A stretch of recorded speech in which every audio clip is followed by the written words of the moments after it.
Historia del cristianismo, tomo 1, capítulo 34, antes del alba, la noche oscura.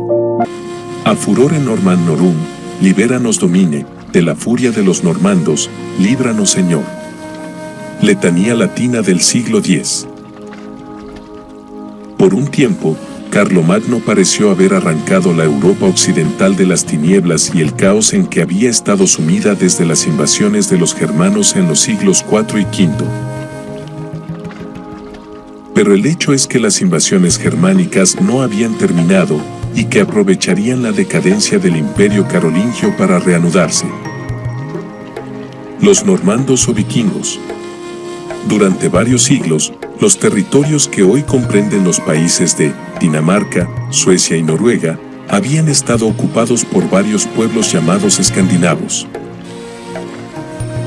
Durante el siglo VIII, sin embargo, estos pueblos, hasta entonces relativamente sedentarios, desarrollaron el arte de la navegación hasta tal punto que pronto se hicieron dueños de los mares vecinos.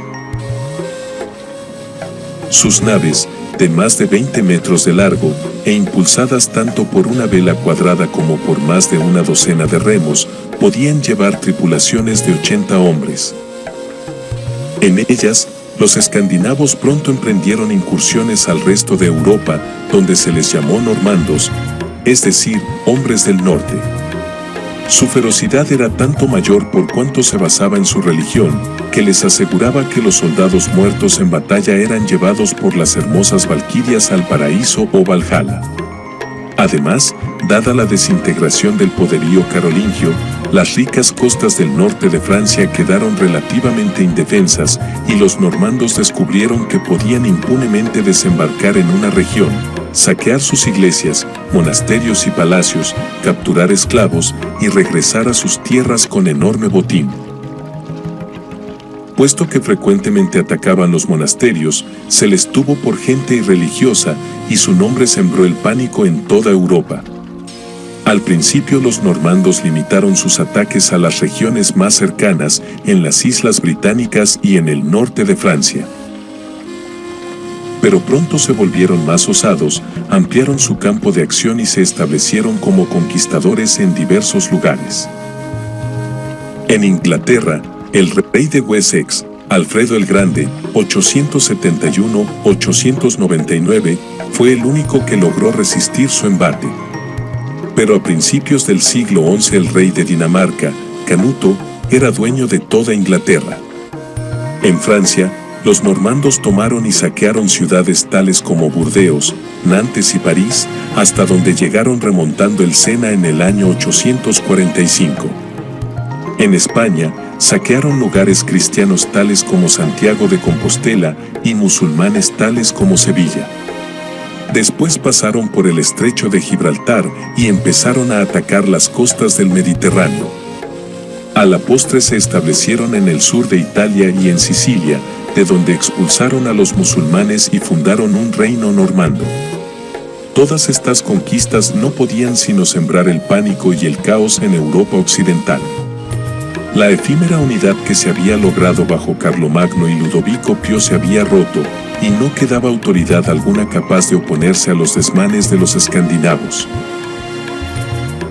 Al mismo tiempo, esos desmanes contribuían al caos y hacían más difícil todavía la restauración de las glorias carolingias. Por estas razones, un famoso historiador se ha referido al siglo X como un siglo oscuro, de hierro y de plomo.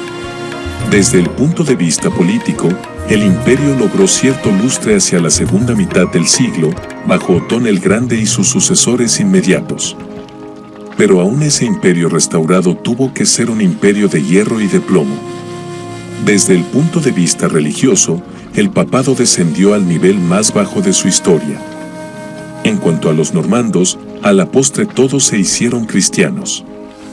Algunos se establecieron en territorios antes cristianos, como la zona del norte de Francia que desde entonces se llamó Normandía, y aceptaron la fe de los pueblos conquistados.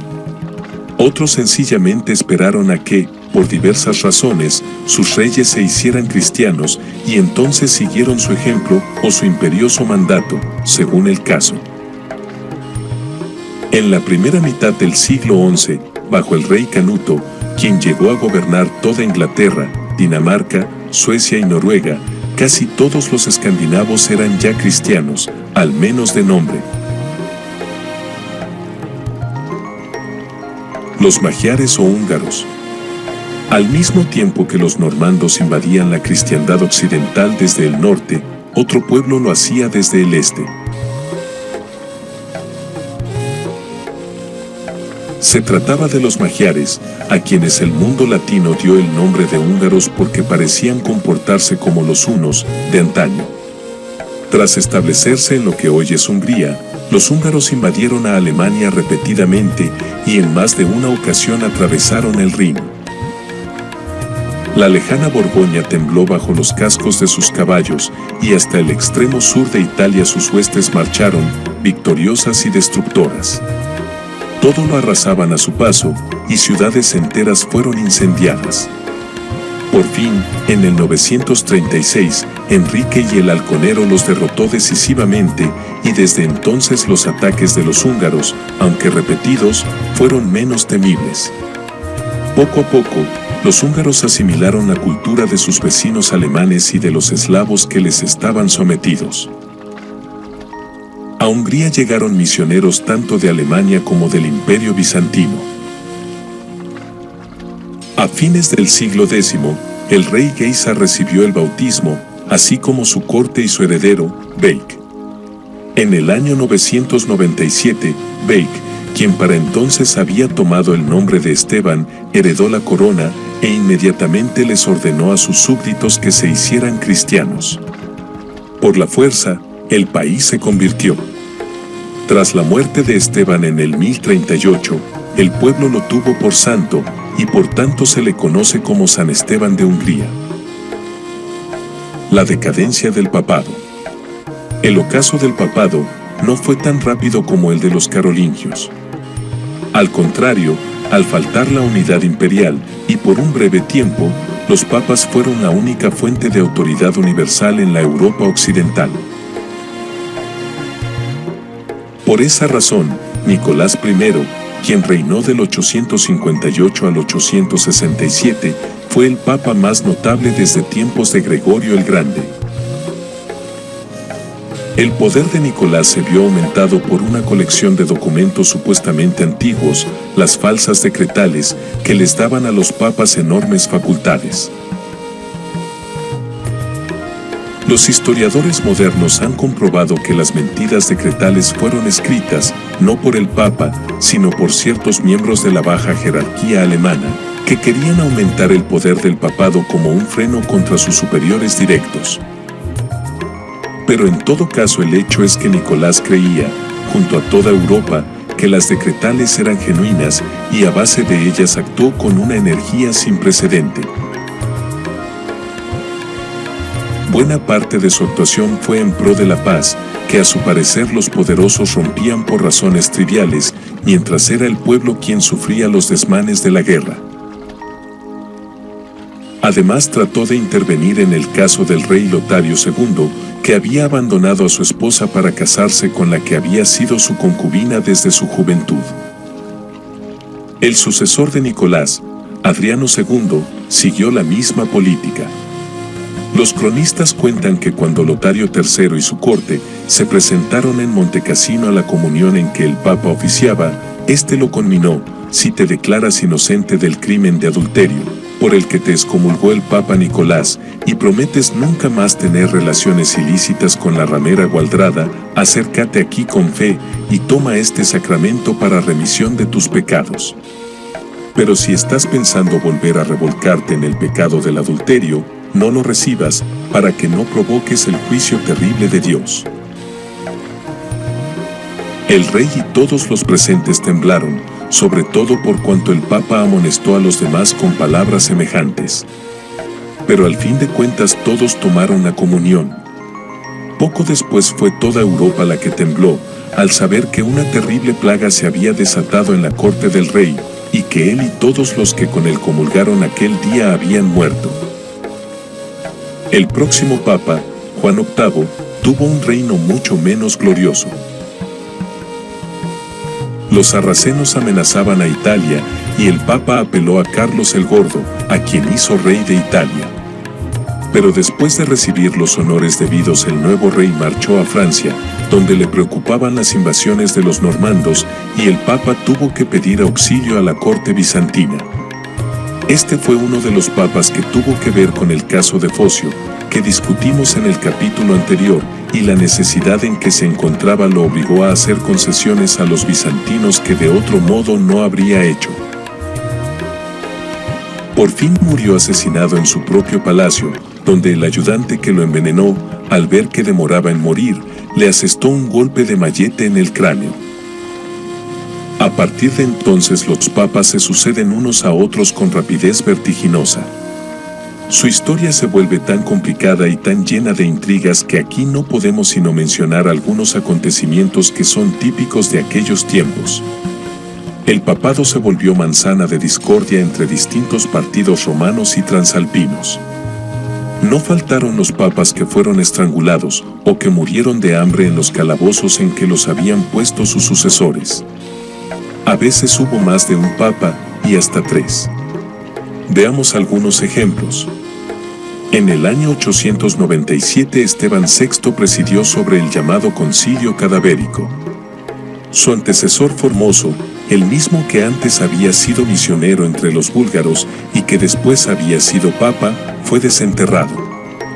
Lo vistieron con la indumentaria papal y lo pasearon por las calles.